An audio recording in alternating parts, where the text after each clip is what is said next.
పత్రిజీ ప్రతిరూపం పిఎంసి ప్రతిక్షణం సత్యదర్శనం. ఈనాటి సత్యదర్శనం కార్యక్రమానికి స్వాగతం, సుస్వాగతం. సత్యంతో జీవించడం కోసం మనం ఎన్నో అద్భుతమైన విషయాలు అద్భుతమైన మాస్టర్ల ద్వారా పుస్తకాల ద్వారా తెలుసుకుంటూ వస్తున్నాం మిత్రులారా. సో మరి ఈ సత్యంతో జీవించాలంటే వచ్చే అడ్డంకులు ఏంటివి? మనం సత్యం తెలుసుకున్న వాళ్ళే ఎక్కువ సమస్యలు ఎదుర్కొంటూ ఉంటారు, అవునా కాదా? ఎంతోమంది ధ్యానులు కూడా ఇంట్లో బయట వాళ్ళ ఆర్థికంగా ఎన్నో రకాల సమస్యలు ఎదుర్కొంటున్నారు. ఈ జీవిత సమస్యలు నేటి సత్య దర్శనంలో జీవిత సమస్యలు ధ్యాన శక్తితో పరిష్కారాలు అనేటువంటి అద్భుతమైన విషయాలు ఈరోజు మనం సీనియర్ పిరమిడ్ మాస్టర్ సర్వదేవతా పిరమిడ్ ధ్యాన కేంద్రాన్ని నిర్మించి బిఎన్ రెడ్డి నగర్ హైదరాబాద్లో దాని ద్వారా ఎంతో ప్రచారం చేస్తూ వారు పుస్తక జ్ఞానం కాకుండా వారి అంతరాత్మ ప్రబోధం నుండి వచ్చిన విషయాలు బోధిస్తూ ఉన్నారు. సో వారితో మాట్లాడి అద్భుతమైన విషయాలు తెలుసుకుందాం. నమస్కారం మేడం. నమస్కారం sir. Welcome to Satyadarshanam. Thank you. So చాలా చక్కని టాపిక్ తీసుకున్నారు మేడం. సార్, సో ధ్యాన శక్తి జీవిత సమస్యలకి ఎలా ఉపయోగపడుతుంది అనేది చెప్పబోతున్నారు కదా. అవును సార్. సో జనరల్గా మీరు గమనించిన అంతవరకు ధ్యాన సాధన తర్వాత కూడా సమస్యలు ఉన్నాయి. సో మీరు ఏ ఏ సమస్యల గురించి వాళ్ళు చెప్తారు, ధ్యాన శక్తి ఎలా ఉపయోగపడుతుంది? ఇవాళ అంటే ముందుగా ఈ ధ్యాన గురు బ్రహ్మర్షి పితామహ పత్రిజీకి వేల వేల కృతజ్ఞతలు, అనంత కోటి ప్రణామాలు. ఎందుకంటే ఈ ధ్యానము ఎన్నో జీవితాలన్నీ మార్చేసింది, నా జీవితాన్ని మార్చేసింది. ఎలా ఉండే జీవితం, ఒక సముద్రం మీద అలల్లాగా ఉండే ఈ జీవితం ఇవాళ నిశ్చలంగా సముద్రం అడుగులో ఎలా సముద్రం నిశ్చలంగా ఉంటుందో అలాంటి నిశ్చల జీవితాన్ని జీవించడానికి నాకు చాలా ఉపయోగపడింది. అలల్లాగా ఉండే జీవితం నిశ్చలమైంది. వావ్! అలాంటి జీవితం నేను జీవిస్తున్నాను కాబట్టి ఈ ధ్యానం అనేది ఈ ఎనర్జీ అంటే శ్వాస మీద ధ్యాస. ఈ శ్వాస మీద ధ్యాస మనకేం ఉపయోగపడుతుంది అనేది నేను తెలుసుకున్నది ముందుగా చెప్తాను. ఇంతకుముందు నేను ధ్యానంలోకి రాకముందు నేను చిన్న సమస్యను కూడా పెద్దదిగా చూసేదాన్ని. ఒక చిన్న సమస్యను పెద్ద కొండంతా చూస్తూ నేను దుఃఖపడుతూ ఆ దుఃఖంలో నన్ను ఎవరైతే ఇబ్బంది పెడుతున్నారో, నన్ను ఎవరు కష్టపెడుతున్నారో, బాధ పెడుతున్నారో వాళ్ళ మీద బాగా కసి ఉండేది. వాళ్ళు ఇలా చేస్తారా, నన్ను ఇట్లా మాట్లాడతారా, అసలు నాదేం తప్పు, ఎంతసేపటికి నాదేం తప్పు అని నేను నా జీవితాన్ని అంతా గడిపేశా. నా తప్పు లేదు, ఎదుటి వాళ్ళదే తప్పు, నాది అస్సలు తప్పు లేదు.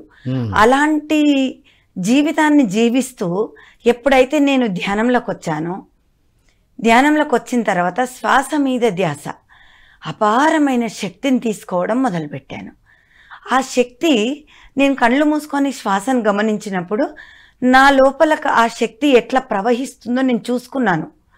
ఎట్లా అంటే నా తల మధ్యలో నుంచి, ఆ బ్రహ్మరంధ్రం నుంచి నా కాళ్ళ వేళ్ళ వరకు ఒక మత్తులాగా అలా ప్రవహిస్తూ ఉండేది నేను చూస్తున్నాను. అది ఏమైంది, నాకు ఫస్ట్ డే, ఆ ధ్యానం చేసిన ఫస్ట్ డే చాలా బాగుంది, సెకండ్ డే ఇంకా బాగుంది. ఇలా నేను ఆ ధ్యాన శక్తితోటి నేను మమేకమవుతూ ఉన్నాను. నేను ఎంతసేపు ఆ ధ్యానంతో నేను ఎక్కువ పెంచుకున్న ధ్యాన శక్తిని ఖర్చు కాకుండా చూసుకోవటం ఇంపార్టెంట్ సార్. వావ్, ఇది చాలా ఇంపార్టెంట్. అందరూ చేస్తారు ధ్యానం, అందరూ కుర్చీలో కూర్చొని ఫ్యాన్ వేసుకొని ఏసీ వేసుకొని కూర్చుంటారు, కళ్ళు మూసుకొని ఎవడైనా కూర్చోవచ్చు. కానీ ఈ ధ్యాన శక్తి, పెంచుకున్న ధ్యాన శక్తి ఖర్చు కాకుండా చూసుకోవటం చాలా ఇంపార్టెంట్. అది దేని ద్వారా ఖర్చు అయిపోతుందంటే మనలో ఈర్ష, ద్వేషం, అసూయ, అహంకారం, నేను కరెక్టు, నాది కరెక్టు, అవతల వాళ్ళంతా తప్పు, ఇలాంటి భావన మన లోపల ఉన్నంత కాలం ఆ శక్తి ఉండడం ఇంపాసిబుల్ అనేది నాకు అర్థమైంది. అట్లా నేను ఈ ధ్యానాన్ని కొనసాగిస్తూ నేను ఎప్పుడైతే ఆ శక్తితో మమేకం అవుతున్నాను అంటే నా లోపల ప్రశాంతత, ఆ ప్రశాంతతో మమేకం అవుతున్నాను. అంటే అంతకుముందు మీకు ఇవి ఉండేనా? ఇప్పుడు చెప్పిన గుణాలు అన్ని గుణాలు పర్ఫెక్ట్గా ఉండే, ఉన్నాయన్నీ పర్ఫెక్ట్, నేనే రైట్. ఓకే, చిన్న సమస్యను పెద్దదిగా చూడడం, అందరినీ కూడా ఏంటి మీ వల్ల నాకు ఈ సమస్య వచ్చింది, మీ వల్ల ఈ సమస్య వచ్చింది అని నేను వాళ్ళతోటి వాదించటం, వాదించి వాదించి వాదించి అసలు ఎక్కడ వాదన, నా జీవితాంతం నైటు డే అంతా కూడా దాంతో మమేకమైపోయి ఉండేదాన్ని. ఎప్పుడు మాటల యుద్ధమేనా? మాటల యుద్ధమే. ఎప్పుడైతే నేను ధ్యానం మొదలు పెట్టానో, ఆ శక్తిని తీసుకోవడం మొదలు పెట్టానో, ఆ శక్తి నా లోపల దృష్టిని మొత్తం మార్చేసింది. నేను చూసే దృష్టి, నేను ఇంతకు ముందు ధ్యానం చేయక ముందుకు ఈ సృష్టిలోనే లోపం ఉంది, నా దృష్టి కరెక్ట్ అని నేను అనుకుంటూ ఉండేదాన్ని. కానీ ఈ ధ్యాన శక్తి ఎప్పుడైతే నేను పెంచుకుంటూ ఆ ధ్యాన శక్తి ద్వారా నా లోపల ఏ ప్రశాంతత, ఏ మత్తుగా, అసలు అపారమైన శక్తి తీసుకున్నప్పుడు మొత్తం మత్తుగా ఇంకేముండదు అసలు, అంత మొత్తం తలలో అంతా ఎంటీ అయిపోతుంది. అది మైండ్ ఎంటీ అయినప్పుడు మీరు చెప్పిన అన్ని ఆ గుణాలన్నీ ఆటోమేటిక్గా అయిపోతాయి. మరి ఇప్పుడు ఇది మీకైతే అవగాహన వచ్చింది కారణం నేనే అని, మరి ఈ శక్తి ఖర్చు కాకుండా ఏం చేసేవాళ్ళు మేడం? ఈ శక్తి ఖర్చు కాకుండా నాకు అర్థమయ్యేది సార్. ఈ శక్తిని పెంచుకున్నప్పుడు నేను అవతల వాళ్ళతో నెగిటివ్ మాట్లాడినా, అవతల వాళ్ళు ఎదుగుతూ ఉన్నప్పుడు అసూయ వచ్చినా, అవతల వాళ్ళని చూసి నాకు ఈర్ష్య వచ్చినా, ఈ శక్తి అంతా ఖర్చు అయిపోతుంది, నాకు అర్థమైపోతుంది. గమనించేవాళ్ళు ఎంటి పోయి మళ్ళీ సముద్రంలో ఆ అట్టడుగున ఉండే ఆ నిశ్చలత్వం కాస్త మళ్ళీ అలల్లోకి వస్తుంది. ఓహో ఇది కాదు, దీన్ని మనం ఎప్పుడు కూడా, దీంతో మనం సాధించేది ఏమీ లేదు, ఎదిగేది ఏమీ లేదు, మార్చుకునేది ఏమీ లేదు అనేది నాకు అర్థమైపోయి ఇది ఉండకూడదు అని చెప్పి నేను ఆలోచించి, నా దృష్టిలో లోపం ఉందని ఎప్పుడైతే చూసుకున్నానో సార్, నా దృష్టి లోపం అంటే చూసే విధానాన్ని మార్చేసిన. ఎందుకు వాళ్ళు అట్లా నా మీద బిహేవ్ చేస్తున్నారు అని నాకు అర్థమైపోయింది. ఎందుకు చేస్తున్నారు? వాళ్ళ ఇష్టం, అది వాళ్ళ ఆలోచనలు, వాళ్ళ యొక్క పెరుగుతున్న ఆ యొక్క వాతావరణం, పెంచబడిన విధానం, వాళ్ళ వాళ్ళ యొక్క కుటుంబం తీరు, ఇదంతా నాకు వద్దు, నాకు అనవసరం. ఇది వాళ్ళకి సంబంధించింది. నేను ఆ సృష్టి, వాడు కూడా సృష్టే, ఆ సృష్టిలో ఉంది లోపం అన్నంత కాలం నా దృష్టి మార్చుకోలేను. నేను నా దృష్టిని మార్చుకుంటే ఆ సృష్టి వాడు మారకపోయి నాకు సంబంధం లేదు అని అలా నేను మార్చుకోవడం, నన్ను నేను మార్చుకోవాలి, నా ఈ గుణాలను మార్చుకోవాలి. వాళ్ళు ఎందుకు అన్నారు, ఎలా ఉన్నారు నాకు సంబంధం లేదు, వాళ్ళు ఎలా ఉంటే నాకేంటి అనేది వచ్చింది మీకు. ఎస్, నా శక్తి నేనెందుకు కోల్పోవాలి, అనవసరమైన ఆ వాదనలతోటి అలాంటి వాతావరణంతో నేను మమేకమవుతూ నా శక్తిని కోల్పోయి, నేను ఇంత మంచి శక్తిని పెంచుకొని నాకు ప్రశాంతమైన వాతావరణం, ఒక సముద్రంలో అడుగులో, ఆ సముద్రం నీటి మట్టంలో కింద నిశ్చలంగా ఉన్న ఈ నా అంతరంగాన్ని నేను ఎందుకు మళ్ళా చంచలం చేసుకోవాలి? ఆ చంచలం ద్వారా నాకేమవుతుంది? దుఃఖం వస్తుంది. ఈ దుఃఖాన్ని నేను దుఃఖం మాయం చేసుకోవటానికి నేను ట్రై చేయాలి, కానీ నేను దుఃఖం పెంచుకోవటానికి వద్దు అని నేను ఎప్పుడైతే నా జీవితాన్ని నేను మార్చుకునే విధానం చెప్తున్నాను సార్. అట్లా నేను ఎప్పుడైతే, ఇదే అందరికి ఉపయోగపడుతుంది మేడం. ఎస్, ఇప్పుడు చాలా మంది ధ్యానం చేస్తున్నాం, అవును సార్, కానీ ఎందుకు మారట్లేదు? ధ్యానం చేసినంత మాత్రాన మార్పులు రావు. ధ్యానంలో వచ్చిన ఆ శక్తిని, మన దృష్టిని మార్చుకోవడానికి, మన లోపల ఉన్నటువంటి గుణాలను గమనించి మన శక్తి ఖర్చు అయ్యేటువంటి ఈ సరికాని గుణాలను, సరికాని భావాలను మార్చుకోవాలి. ఇది మీ అనుభవ జ్ఞానం, ఇది అందరికీ ఒక అద్భుతమైన జ్ఞానమే. ఈ శక్తిని సార్ ఎప్పుడైతే పెంచుకుంటామో, ఈ శక్తి ఖర్చు కాకుండా ఎప్పుడైతే మనం చూసుకుంటామో, ఈ గుణాలన్నీ వదిలిపెట్టేసి, మనము ఆ గుణాలను వదిలిపెట్టాల్సిన అవసరం లేదు సార్. నా అనుభవం చెప్తున్నాను. ఎప్పుడైతే నేను శక్తిని బాగా పెంచుకుంటూ, ఈ శక్తి ఖర్చు కాకుండా నేను బ్యాలెన్స్, అంటే ఒక బ్యాంకులో డబ్బులు కనుక మనం వేస్తూ ఉంటే ఆ బ్యాలెన్స్ ఎలా పెరుగుతుందో, ఆ బ్యాలెన్స్ నేను అట్లా పెంచుకుంటూ ఉంటున్నానో, ఆటోమేటిక్గా ఈ గుణాలన్నీ కర్పూరం లాగా కరిగిపోయినాయి. నేను పో అని చెప్పలేదు ఆ గుణాలని. ఓన్లీ శక్తిని పెంచుకోవడం వల్ల, నిశ్చలత్వం తెచ్చుకోవడం వల్ల అవి ఆటోమేటిక్ వెళ్ళిపోయినాయి. ఒక గ్లాస్ లో నీళ్లు పడుతూ ఉంటే అడుగున ఉన్న దుమ్ము కూడా పైకి వచ్చి వెళ్ళిపోతుంది. అలా మీరు శక్తిని నింపుకోవడం మీద ఫోకస్ పెట్టారు. శక్తిని నింపుకోవడం మీద ఫోకస్, శక్తి ఖర్చు కాకుండా చూసుకోవడం ఫోకస్. అంతేగాని ఈ గుణాలు మారాలను, ఇవి మార్చుకోవాలి అవి మార్చుకోవాలని వాటితో యుద్ధాలు చేయలేదు. ఇది చాలా అల్టిమేట్ పాయింట్ మేడం. ఇప్పుడు అరే ఈ గుణం ఉంది నాకు, ఇది మార్చుకోవాలి అది మార్చుకోవాలి, దాంట్లోనే పోతుంది టైం అంతా, సమయం అంతా వృధా అయిపోతుంది, శక్తినంతా శక్తిహీనంగా తయారు చేసుకుంటాం. ఇప్పుడు దాన్ని మార్చుకోవడానికి శక్తి ఖర్చు అవుతుంది, ఖర్చు అయిపోతుంది. నాలో ఈ గుణం ఉంది, నాకు ఈ గుణం వెళ్ళిపోవాలి, నాకు ఈ ధ్యానంలో కళ్ళు మూసుకొని చాలా మంది చేస్తున్న పొరపాట్లు ఏంటంటే సార్, కూర్చొని నాకు ఈ గుణం ఉంది, నాకు ఈ గుణం వెళ్ళిపోవాలి, ఈ గుణం వెళ్ళిపోవాలని ఫైట్ చేస్తా మార్చాలి, నేను ఆరోగ్యంగా ఉండాలని పదే పదే అనుకుంటా ఉంటారు. ఎప్పుడైతే శక్తిని తీసుకోవాలి, ఖర్చు కాకుండా చూసుకోవాలి, సృష్టిలో లోపం లేదు దృష్టిలో ఉందన్న సంగతి తెలుసుకోవాలి. తెలుసుకున్నప్పుడు ఆటోమేటిక్గా మన లోపల అన్నీ వెళ్ళిపోతాయి. మన లోపల ఈర్ష, ద్వేషం, అసూయ, కోపం, అహం, అహంకారం, గర్వం ఇవన్నీ వెళ్ళిపోయినాక ఉన్నాయి అన్నీ ఏంటి? ప్రేమ, కరుణ, దయ, జాలి, క్షమ. అంటే ఈ ప్లేస్ లో అసలు ఉన్నాయే అవి, ఇవి వెళ్ళిపోతే మిగిలేటి అవి. ఎప్పుడైతే ఇవి ఈ ధ్యాన శక్తితోటే సార్, ఈ ధ్యాన శక్తితోటి కూడా ఇట్లా వెళ్ళిపోతాయి అంటే మనసు ఉన్నంత కాలం ఇవి వెళ్ళిపోవటానికి ఇంపాసిబుల్. అంటే అవి ఉన్నాయంటే ఇంకా మనసుతో ఉన్నామని అర్థం. ఓహో, ఇవన్నీ ఉన్నాయి మన లోపల అంటే ఎవరైనా సరే సార్, అది ఎంత స్థాయిలో ఉన్నా సరే, ఏజ్ ఎంత ఉన్నా సరే, వాడు 10 సంవత్సరాల, వాడికి 90 సంవత్సరాల, వాడు 30 సంవత్సరాల నుంచి ధ్యానం చేస్తున్నారా, లేదంటే 4 సంవత్సరాల నుంచి ధ్యానం చేస్తున్నారా, దీనికి సంబంధం లేదు. ఎప్పుడైతే మనలో ఈ గుణాలన్నీ ఉన్నాయంటే నువ్వు మనసుతో ఉన్నావని అర్థం. అది ఇక్కడ గమనించాలి. ఈ గుణాలు ఇంకా ఉన్నాయంటే మనసుతో ఉన్నాం, శక్తి పెరగలే, ఆత్మస్థాయి రాలేదు.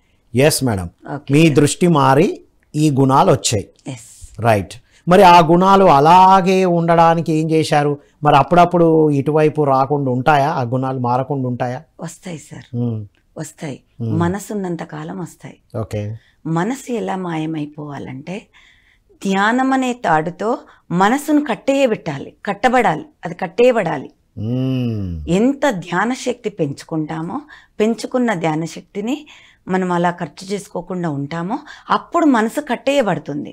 అప్పుడు మనసు కట్టేయబడ్డప్పుడు హృదయం వికసిస్తుంది. హృదయం వికసించిన ఒక సోల్, ఆ సోల్ ఏ సోలు? ఎవరైనా కావచ్చు, లేడీ కావచ్చు, జెంట్స్ కావచ్చు. ఇప్పుడు నేను నన్ను తీసుకుంటున్నాను. నేను ఈ ధ్యాన శక్తితో ఇదివరకు ఎవరికైనా మా ఇంట్లోకి ఎవరైనా వచ్చినా చేసినా నాకు చాలా అనీజీగా అనిపించేది. ఎందుకు వచ్చారా బాబు వీళ్ళు బా అనిపించేది. ఇప్పుడు ఎప్పుడైతే ధ్యాన శక్తి ద్వారా మనసు కట్టేయబడిందో, హృదయం వికసించబడిందో, అప్పుడు ఎంతమంది కానీ అవలీలగా వంట చేయటం, ప్రేమతో వడ్డించటం, ధ్యాన ప్రసాదం పెడుతున్నామన్న భావన చాలా సార్. అలా విసుగు రాదు సార్, విసుగు లేదు, టెన్షన్ లేదు, దిగులు లేదు, ఏమీ లేదు. ఒకరోజు నేను ఎగ్జాంపుల్ చెప్తున్నాను సార్. మా సెంటర్కి ఒక సారు 10 గంటలకు 9 o'clock క్లాస్కి వస్తున్నారు. క్లాసు అయితే మా ఇంట్లోనే బ్రేక్ఫాస్ట్, మా ఇంట్లోనే భోజనం.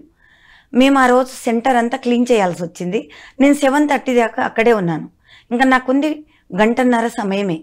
ఆ 1.5 గంట సమయంలో నేను ఇంటికి వచ్చి షాప్కి వెళ్ళి కూరగాయలు తెచ్చుకొని సార్ 9 o'clock వచ్చేసరికి బ్రేక్ఫాస్ట్ వంట అంతా అయిపోయింది సార్. అరే ఎట్లా అయిపోయింది అంతే, అంటే విసుగు లేదు, హాయిగా. అంటే మీరు హృదయం వికసించిన హృదయంతో చేయడం, ఆ వంట చేసినప్పుడు తొందరగా అవుతుంది, విసుగుండదు కాబట్టి అది చాలా సమయానికి అందించబడుతుంది సార్, అంతే. అంటే నేను ధ్యాన ప్రసాదం వండుతున్నాను అన్న భావనతో ఉన్నప్పుడు అది టేస్ట్ తో పాటు తొందరగా అవడంతో పాటు అన్ని సమకూరుతాయి అంటారు. అన్ని సమకూరుతాయి సార్. సమయం ఆగుతుందా, నేను ఆగుతున్నానా నాకు అర్థం కాలేదు, కానీ అదైతే జరిగిపోయింది. టైం కల్లా నేను బ్రేక్ఫాస్ట్ చేసి వంట మధ్యాహ్నాన్ని చేసుకొని కూడా నేను వెయిట్ చేస్తున్నాను ఇంకా సార్ కోసం. ఇది జరుగుతుంది సార్. ధ్యాన శక్తి ప్రతి మహిళా జీవితంలో వచ్చే సమస్యలకు నిజంగా పరిష్కారమే. ఎందుకంటే ఇద్దరున్న ఇంట్లో ఈజీ అయిపోతుంది. అవును సార్. అంటే ఎన్నో ఉంటాయి కదా మేడం. మరి ఇప్పుడు వంట చేయాలి అంటే ఎంతో శ్రమ కదా బాడీకి. ఆ బాడీని శ్రమ లేకుండా ప్రశాంతంగా ఉండాలంటే మీరు ఎలా చేశారు మరి అంత మందికి వంట? మీరు ఇప్పటికి కూడా ఎంతో మందికి వంట చేసి మరి క్లాసులు చెప్తూ ఉంటారు కదా. అవును సార్, ప్రశాంతంగా ఉండాలంటే ఒకటే సార్, మనసు ఎప్పుడైతే మనం మనసు చెప్పినట్టు వినకూడదు. మనసు ఏం చెప్తుంది, ఏం చేస్తావు వంట, అదంతా నీకు అవసరం అంటావా, వెళ్ళిపోక ర్యాలీ జరుగుతుంది అక్కడికి, ఇది ఎవడన్నా వండుకుంటాడు, ఇలా చెప్తూ ఉంది మనసు. బయటికి పో అంత, బయటికి పో, అక్కడ పో, నీకు అక్కడ బాగుంటుంది, ఇదంతా ఎందుకు నీకు పెద్ద రిస్క్, ఇదన్నీ మనసు చెప్తుంది.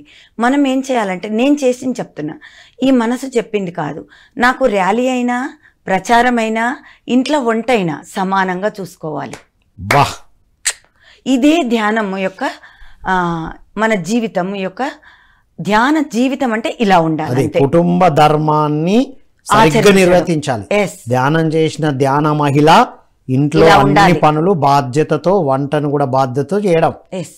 నువ్వు ర్యాలీకి వెళ్తే వచ్చినంత ఆ శక్తిని ఇక్కడ కూడా ఇవ్వాలన్నట్టు. సార్ అదే అన్నారు కదా, శక్తి ఉన్న వాళ్ళు వంట చేయాలని. Okay, wonderful. అలా మనము దానిని మనము మార్చుకొని అలా జీవిస్తూ ఉండడం. నేను ఇంకొక మా సెంటర్ తరఫున సార్, మా సెంటర్కి వస్తుంది ఒక ఆవిడ, ఆమె కూడా లేడీ, ఆమె అనుభవం చెప్తాను. చెప్పండి. ఆవిడ కొన్ని సంవత్సరాలుగా ధ్యానానికి వస్తుంది, ధ్యానం చేస్తుంది, నేను చెప్పినవి వింటుంది. అక్కడ రోజు నేను ఒక టాపిక్ గురించి చెప్తూ ఉంటాను, వింటుంది, తను వెళ్ళిపోతుంది సార్. తను అనుకోకుండా వాళ్ళ ఫ్రెండ్స్తో టూర్కి వెళ్ళిందట. టూర్కి వెళ్తే వాళ్ళ ఇంట్లో ఏమైందంటే చాలా సమస్యలు వచ్చినాయి. ఎవరంటే కోడలు తల్లి, కోడలు తండ్రి. ఏమైంది అక్కడ, నువ్వు మా కూతుర్ని వదిలిపెట్టేసి నువ్వు టూర్కి వెళ్ళొచ్చా, ఎందుకు వెళ్తున్నావు, అసలు ఏం ధ్యానం చేస్తున్నావు అని వాళ్ళు బాగా ఈమెను టార్చర్ పెడతా ఉన్నారు. ఈమె కూడా వాళ్ళకి సమాధానం ఇస్తూ ఇద్దరికి బాగా యుద్ధం జరుగుతుంది. వాళ్ళు ఎంతసేపటికి ఈమె మాటలు, వాళ్ళు చాలామంది అయిపోయారు, ఈమె ఒక్కతి. తను ఇంకా ఆమె ఏమి చెయ్యలేని స్థితి. అట్లా ఏమైంది, మళ్ళీ సెంటర్కి వచ్చింది నైట్. వచ్చి నాతో మాట్లాడింది అనమాట ఆవిడ.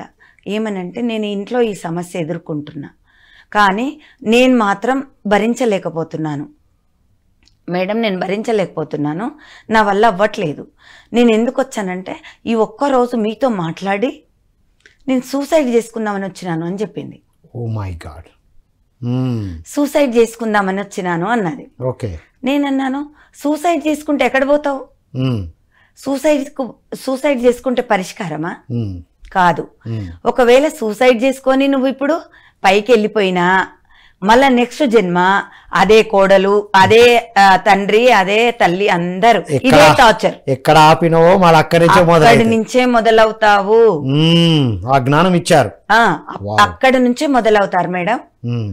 ఇంట్లో ఇంత సందేహించకు నువ్వు.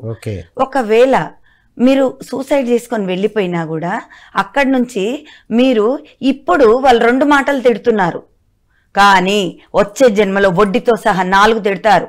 దానికి మీరు సిద్ధంగా ఉన్నారా అని అడిగారు. నెక్స్ట్ జన్మ ఇప్పుడు 2 తిడితేనే సూసైడ్ చేసుకుంటున్నారు మీరు, మరి 4 తిడతారు వాళ్ళు నెక్స్ట్ వచ్చే జన్మలో. మరి దానికి సిద్ధమేనా మీరు? ఓకే అంటే వెళ్ళిపోండి, సూసైడ్ చేసుకుని వెళ్ళిపో అంతే. ఇంకా నువ్వు ఉండాల్సిన అవసరం లేదు, నువ్వు డిసైడ్ చేసుకున్నావు కదా, మీ నిర్ణయం, నీ ఇష్టం. నేను మాత్రం చెప్తున్నాను, నువ్వు సూసైడ్ చేసుకోవడం వల్ల సమస్యను ఎట్లా పరిష్కారం చేసుకున్నట్టు, నువ్వు ఎట్లా పాస్ అయినట్టు, నువ్వు ధ్యానం ఎందుకు చేస్తున్నట్టు, ధ్యాన శక్తి దేనికి ఉపయోగిస్తున్నావు నువ్వు అసలా అని అడిగాను సార్.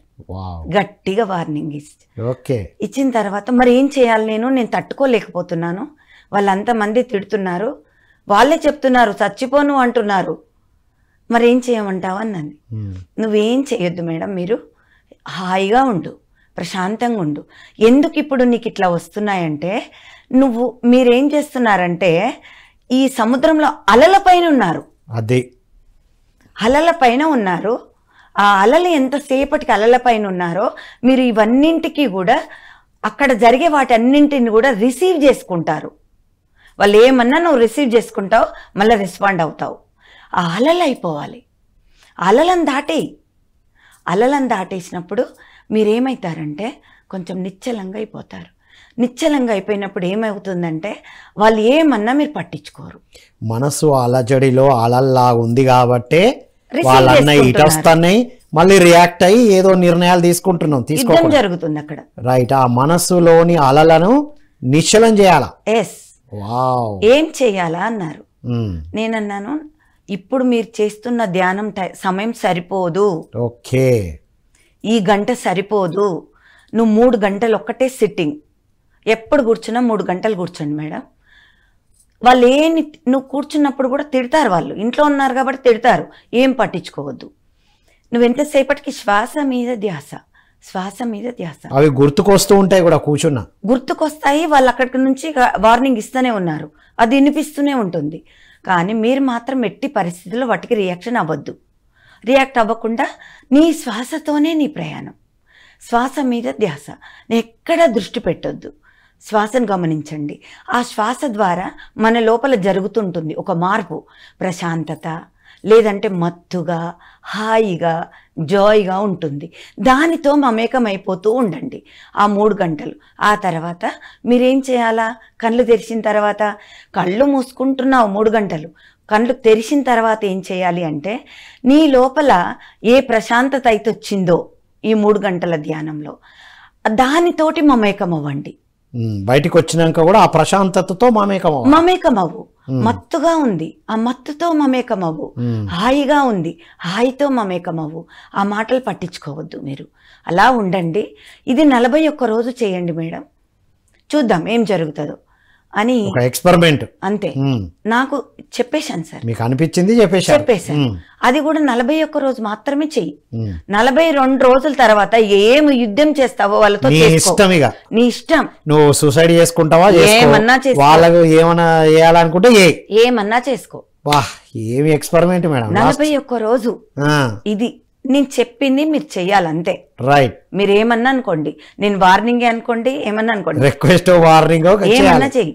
ఓకే. ఒకరి జీవితం మారడానికి ధ్యానం. రైట్. ఒక లేడీ, ఒక ఉమెన్ ఎలా జీవించాలో, ఏ విలువలతో జీవించాలో, ఏ క్వాలిటీస్ పెంచుకోవాలో ధ్యానం నేర్పిస్తుంది. మరి ఆ క్వాలిటీస్ లేకుండా, ఆ గుణగణాలు సరి అయినవి లేకుండా, అదే ఈర్ష్యా ద్వేషాలతో మనం అట్లాంటి గొడవలతో, అలాంటి యుద్ధాలతో ఏం సాధిస్తాం?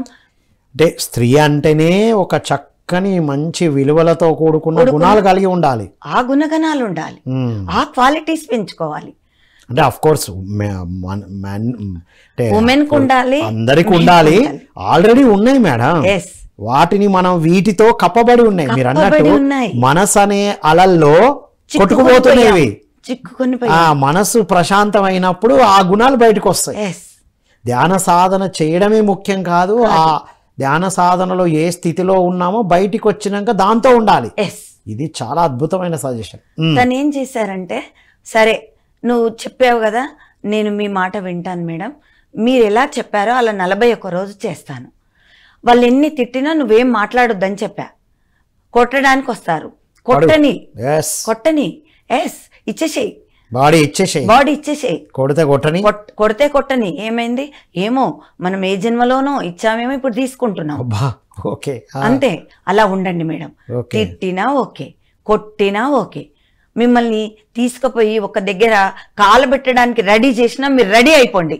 ఓకే, నీ ధ్యాన శక్తి చూసుకుంటుంది, మాస్టర్లు చూసుకుంటారు అని చెప్పాను. చెప్పగానే ఆవిడ మేడం సార్ ఆ రోజు నుంచి ఇంకా తూచా తప్పకుండా ఆచరించారు సార్ ఆవిడ. అట్లానే ఉంది. 41 రోజు మౌనం. వాళ్ళన్ని తిడుతున్నారు అక్కడ, ఇంపార్టెంట్ మౌన సాధన. వాళ్ళు తిడుతున్నారు, వినిపిస్తుంది, ఓకే, వినట్లేదు. హాయిగా ఆమె పని ఆమె చేసుకుంటుంది, ప్రేమగా వండుతుంది, పెడుతుంది, తింటుంది, పడుకుంటుంది. బాధ్యతల నుంచి దూరం లేదు సార్, వంట ప్రేమతో చేస్తుంది, అందరితో ప్రేమతో ఉంటుంది. ఇది చాలా ఇంపార్టెంట్. ముభావంగా ఒక దగ్గర ఉండడం కాదు. లేదు అలా 41 రోజు సాధన ఇచ్చారని ఓ మూల కూర్చోవడమో కుర్చీ వేసుకోవడం కాదు. కుటుంబం బాధ్యత అంతా నిర్వర్తించాలి. ఎవరికి ఏ పని చేయాలో చేయాలి, వండి పెట్టాలి, వాళ్ళ బాధ్యతలు, ఇంటి పనులు, వంట పనులు చక్కగా చేయాలి. అది కూడా ప్రేమగా చేయాలి, విసుక్కుంటూ కాదు. ఇంతకు ముందు కన్నా ప్రేమ. అలా చేయాలి మీకు ఈ 41 రోజు సాధన అని చెప్తే సార్ ఆవిడ సేమ్ అలాగే చేశారు. చేసిన తర్వాత 41 రోజు అయిపోయింది. అవ్వలేదు సార్, ఇంకా 41 రోజు అవ్వలేదు.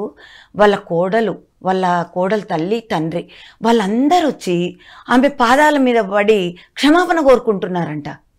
బాబ్రే, ఏంటి అసలు మేము ఇన్ని చేసినా కూడా మీరింత కూడా మాకు రియాక్ట్ కాకుండా, సమాధానం చెప్పకుండా, దుఃఖపడకుండా అన్ని పనులు చేసుకుంటూ ప్రేమతో ఉంటూ ఎలా సాధ్యమైంది ఇది అని వాళ్ళందరూ వచ్చి, మేము అన్నది నిన్ను చాలా తప్పు, మేము చాలా అజ్ఞానంతో అన్నాం నిన్ను అని వాళ్ళందరూ కాలు పట్టుకొని క్షమాపణ కోరుకున్నారంట సార్. క్షమాపణ కోరుకొని వదిలేయలే సార్. ఆ కోడలు ఆ అత్తను తీసుకొని ధ్యాన సెంటర్కి వచ్చింది. ఓకే, ధ్యాన సెంటర్కి వచ్చింది. సాయంత్రం అందరం ఉంటాం కదా, వచ్చిన తర్వాత ఆ రోజు నాకు చాలా ఆనందం వేసింది. ఈ అత్త కోడలేనా, ఈమెనా ఆవేనా? అవును సార్. ఓకే, ఇంత టార్చర్ పెడుతున్న కోడలు ఇవాళ అత్తను తీసుకొని వచ్చింది. దేని మీద? బైక్ మీద ఎక్కించుకొని వచ్చింది. వావ్, నాకు ఆశ్చర్యము. ఓకే, ఆవిడ మీద ఇంకేమన్నా నాకు వేరే విధంగా చెప్తుందా, మళ్ళీ ఏమైనా పంచాయతీకి వచ్చిందా అనుకుంటా. పంచాయతీకి వచ్చిందా, మా అత్త ఇట్లా మేడం ఇలా చేస్తుంది, ఏంటి మీ ధ్యానం అని నన్ను అడుగుతుందా, ఏంటి ఎందుకు వచ్చింది నాకు అర్థం కాలేదు. సరే చూస్తా, సాక్షిలాగానే చూశాను. ధ్యానం అంతా అయిపోయింది సార్. అయిపోయిన తర్వాత నేను ఆ రోజు అడిగాను అనమాట, ఎవరైనా ఈ ధ్యానం ద్వారా మీకున్న అంటే మీరు పొందుతున్న అనుభవం ఏమన్నా చెప్తారా, మీ ఇంట్లో ఉన్న సమస్యలను ఎలా పరిష్కారం చేసుకున్నారు, ఏ చిన్న ప్రాబ్లాన్ని మీరు ఎట్లా దాంట్లో ఈ ధ్యాన శక్తితోటి విజయం సాధించారు చెప్పండి అని అడిగా. అదే నాకు ఇంపార్టెంట్, ఎందుకంటే వాళ్ళు చెప్పాలి, వాళ్ళ నోరిప్పాలి. అదే అని ఆ విజయం సాధించింది ఏమన్నా ఉంటే ఎవరైనా చెప్పొచ్చు అన్న. ఆ కోడలు సార్ లేచి ఈ ధ్యానానికి నేను వేల కృతజ్ఞతలు చెప్తాను అంటున్నారు. ఏంటి మేడం అని అడిగా. చిన్నమ్మాయి అంటే, నేను మా అత్తగారి లోపల ఈ ధ్యాన శక్తి ఎంత బాగా పనిచేస్తుందో నేను చూశాను మేడం.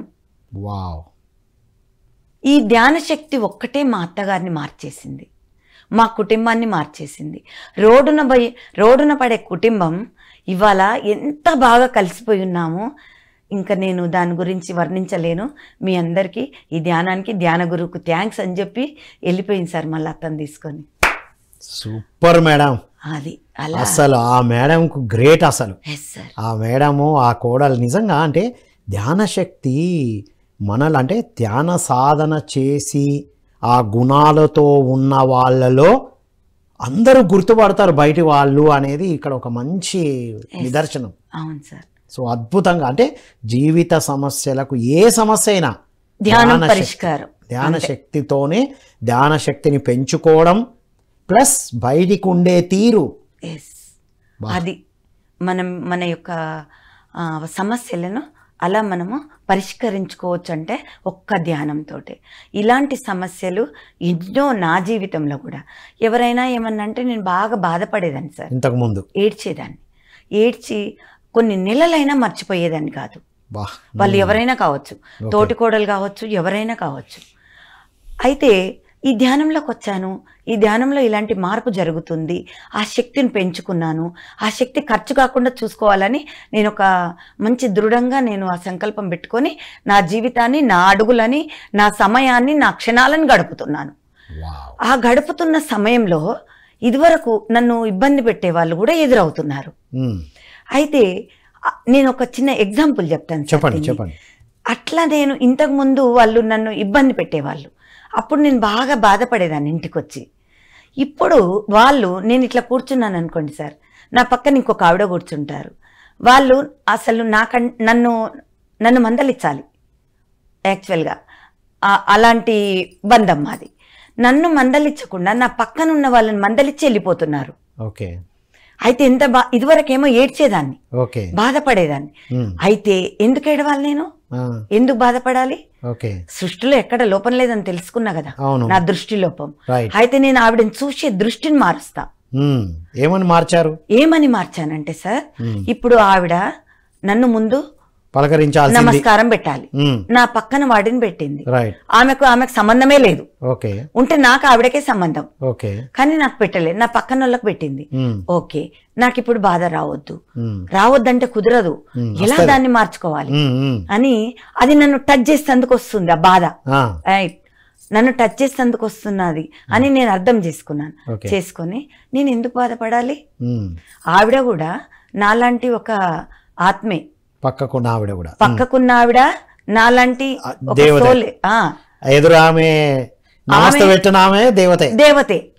ఆమె దేవతే, నేను దేవతే, ఆమె దేవతే, ముగ్గురం సమానమే. నాకెందుకు? ఎవరికో ఒకరికి పెట్టింది కదా తన ఇష్టమైన వాళ్ళకు. నేను ఆమెకు పెట్టిందని నేను ఆనందిస్తా. అదే ఆమెలో ఉన్న నాకు నమస్కారం పెట్టింది అనుకుంటా. నాకు పెట్టింది అనుకుంటా. ఆమెలో ఉన్న మీ రూపానికి పెట్టలే. నా రూపం వద్దు. ఇంకా నేను ఆమెలో చూసుకుంటా. ఆమెలో నేను చూసుకొని నేను ఆనందపడాలి. రైట్. నేను దుఃఖపడడం కరెక్ట్ కాదు అని ఎప్పుడైతే తనకు పెట్టిందో నాకు పెట్టినంత ఆనందపడ్డాను సార్. రైట్. టర్న్ చేశాను. ఎప్పుడైతే అలా టర్న్ చేశానో బాధ లేదు, దుఃఖము లేదు, టెన్షను లేదు, వాళ్ళ మీద ద్వేషము లేదు సార్. ఇదా మనం వెళ్ళే ప్రయాణం, ఇదనమాట. ఇట్లా మనము మన అంటే ఈ ధ్యాన జీవితాన్ని మనం ఇలా ప్రయాణించాలి. అంటే ధ్యానంలో వచ్చిన ఆ శక్తిని ఇలా ఈ విధంగా మార్చుకోవాలి. స్త్రీ తత్వాలను పెంచుకోవడం అంటే ఆల్రెడీ ఉన్నాయి. ఆనందం మీలోనే ఉంది. ఈ బాధ అనేది కామన్ కాదు, ఆనందం కామన్. కానీ ఆ బాధ అనేది అలల వల్ల వచ్చింది. ఆ అలను ఆపేస్తున్నారు మీరు. అంతే. ఇక్కడ దాకా రాగానే ఆపేస్తున్నారు. అంతే. ఇంటి గేట్ దగ్గరికి ఎవరైనా వస్తే మనోళ్ళు కాదు కదా, ఓకే అండి అని చెప్పి బయటికి పంపించినట్టు పంపించేస్తున్నారు. ఆ బాధను, ద్వేషాన్ని బయట నుంచి బయటికి పంపించడం వల్ల నేను ఎంత ఆనందంగా ఉంటున్నానంటే, నాకు ఆమె నమస్కారం పెట్టి నాకు పెడితే నేను అంత ఆనందంగా ఉండనేమో సార్. ఆవిడ పెట్టడం వల్ల నేను నాకు పెట్టినట్లు చూసుకుంటానని ఎప్పుడైతే నేను దాన్ని రిలీజ్ చేసుకున్నానో అంతకంటే ఎన్ని రెట్ల ఆనందం ఉన్నానో. మీతో నమస్కారం పెడితే మామూలుగా ఉండేది. కానీ మీ ఆవిడ రూపంలో ఉన్న మీకే నమస్కారం చేశారు. నమస్కారం చేసింది కూడా నేనే. అవును, ఆ దేవత కూడా నేనే అని ఎప్పుడైతే రియలైజేషన్ వచ్చిందో అద్భుతంగా ఆనందం. ఇంకా అసలు సూపర్ మేడం. ప్రతి ధ్యాన మహిళ ఎలా ఉండొచ్చో, ఎన్ని రకాలుగా ఉండొచ్చో, ధ్యాన శక్తిని ఎలా సాల్వ్ చేసుకోవచ్చో ధ్యాన శక్తితో అనేది అద్భుతంగా చెప్పారు మేడం. చివరగా మీ మెసేజ్ చివరగా నా మెసేజ్ ఏంటంటే, అంటే నేను మహిళ అని చెప్పలేను, పురుష అని చెప్పలేను, ఎవరైనా మీరు మాట్లాడుతున్నారు కాబట్టి అన్నమ్మా. అంటే ఇప్పుడు ప్రతి ఒక్కరు ధ్యానం చేసే వాళ్ళు అందరూ, ప్రతి ఒక్కరు, ఇది 1 year అవుతుందా, 15 years అవుతుందా, 30 years అవుతుందా కానే కాదు, ఎన్ని సంవత్సరాల నుంచి కాదు, లేదు. ఈ క్షణం ఎవరు నువ్వు, ఈ క్షణం నీ ధ్యాన జీవితాన్ని దేనికి ఉపయోగించుకుంటున్నాను, నేను ఆ ఉపయోగించుకోవటం వల్ల ఏ ఆనందం పొందుతున్నాను అని ప్రతి ఒక్కరు కూడా ఈ ధ్యానం చేసే ధ్యాన శక్తిని గనుక మనము ఈ దృష్టికి పంపించకుండా, అంటే సృష్టికి పంపించకుండా మన దృష్టిలోనే లోపం ఉందన్న సంగతి తెలుసుకోవటానికి ఉపయోగించుకోవాలి. వాహ్, super madam. Thank you so much Suvarna madam. ఇవి ఇంకా చాలా ఎపిసోడ్స్ చేద్దాం, ఒక్కటైతే సరిపోదు. మీరు ఒక్క కేస్ హిస్టరీని, ఒక్క అనుభవ జ్ఞానాన్ని చెప్పడానికే ఇంత టైం పట్టింది. మరిన్ని విషయాలు నెక్స్ట్ ప్రోగ్రామ్ ద్వారా తెలుసుకుందాం madam. Thank you so much. So మిత్రులారా, విన్నాం కదా, మహిళనే కాదు, ధ్యానం చేసిన ప్రతి ఒక్కరూ, సరి చేసుకుంటున్నా నేను కూడా, ధ్యానం చేసిన ప్రతి ఒక్కరూ ఆ ధ్యాన శక్తిని తనలో నీ గుణాలను మార్చుకోవడానికి, కళ్ళు తెరిచినప్పుడు ఏమేమి జరుగుతున్నాయో, ఎవరెవరితో ఏం జరుగుతుందో వాళ్ళు కారణం కాదు, నా దృష్టి లోపమని, సృష్టిలో ఇలా ఉంది వాళ్ళు అలా ఉన్నారు కాకుండా నాలో దాన్ని మార్చుకుంటా, నా దృష్టిని. ఆవిడ నేనే, అతను నేనే, నేను నేనే, అందరం దేవుళ్ళమే, అందరం ఆత్మలమే అనేటువంటి ఒక అవగాహనతో ఉన్నప్పుడు మేడం గారు చెప్పారు, నాకు నమస్కారం చేసినా అంత ఆనందం రాదు, కానీ తన లోపల ఉన్నది నేనే అని తెలుసుకొని నాకే నమస్కారం పెట్టారు అన్న ఒక ఆత్మ జ్ఞానముతో, సత్యముతో, సత్యాన్ని అర్థం చేసుకున్నప్పుడు ఎంత హాయి, ఎంత ప్రశాంతత. సో మనసు ఉంటే కామన్ కదా అనుకుంటాం, అవి కామన్ కాదు మిత్రులారా. మేడం గారు చెప్పినట్టు ప్రేమతో ఉండడం కామన్, క్షమించడం కామన్, సహకరించడం కామన్. సో మన గుణాలను మార్చుకోవడానికి ధ్యాన శక్తిని ఎలా వినియోగించుకోవాలో వారి అనుభవ జ్ఞానంతో పాటు ఎంతోమందికి సింపుల్గా వారి ధ్యానానికి వచ్చే వారికి అందిస్తూ ఉన్నారు. మరి ఒక మేడం గారు ఇంట్లో ఉన్న ఆ సమస్యను ప్రాపంచిక సమస్య, ఆధ్యాత్మిక సమస్య అని ఇక్కడ విడదీయడానికి లేదు. ఆ ప్రాపంచికంగా వచ్చిన సమస్యను ఆధ్యాత్మిక ఎదుగుదలకు వినియోగించుకున్నారు మేడం గారు.